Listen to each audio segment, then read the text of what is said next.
Hello and नमस्ते। आज मैं सोच रही थी चैटरिंग माइंड के बारे में। आपने काफी सुना होगा चैटरिंग मंकी।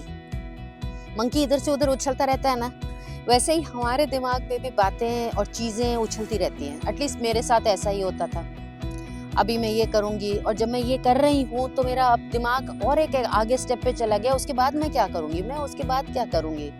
तो हो क्या रहा था कि कोई भी काम मैं फुलफिल तरीके से नहीं कर रही थी, क्योंकि वो काम करते हुए मैं सोच रही थी अब मैं नेक्स्ट में क्या करूंगी। तो इससे मेरे को बहुत ज़्यादा स्ट्रेस फील हो रहा था। ठीक है, रातों की नींद खराब होती थी क्योंकि सोते समय अब मैं सोच रही हूँ सुबह उठ के क्या करूंगी। तो क्या करे बंदा।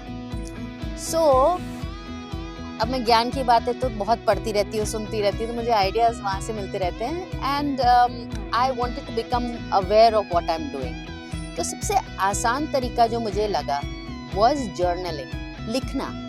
तो मैं लिखने लगी। सुबह उठ के मुझे क्या काम करना है 5 पॉइंट बना दिए और आराम से सोने लगी। दूसरा काम मैंने ये किया कि जब मैं कोई काम कर रही हूँ, ठीक है, तो फॉर एग्जाम्पल अगर मैं एक जूम मीटिंग कर रही हूँ तब मैं अपना फ़ोन उठा के साइड पे रख देती हूँ ताकि मेरी कंसंट्रेशन उस फ़ोन के ऊपर ना जाए। अब उस फ़ोन पे किसका फ़ोन आ रहा है, उसका फ़ोन किस सिलसिले में आ रहा है, मैं वो सोचने लगती।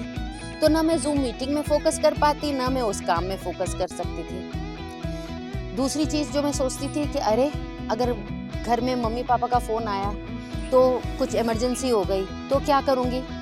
फिर मैंने कहा नहीं, अगर मेरा नंबर नहीं लगा तो एक बेटे को फ़ोन कर लेंगे, नहीं तो दूसरे बेटे को कर लेंगे, नहीं तो हाउसकीपर को कर लेंगे, ड्राइवर को कर लेंगे। तो उस बेचैनी से मैं निकली बाहर और मैं जो भी काम करने लगी सिर्फ उसी काम को एंजॉय करने लगी उसी मोमेंट में। इस तरह से मेरा स्ट्रेस लेवल कम हुआ और मेरा जो भी मैं काम कर रही हूँ उस time it was more fulfilling.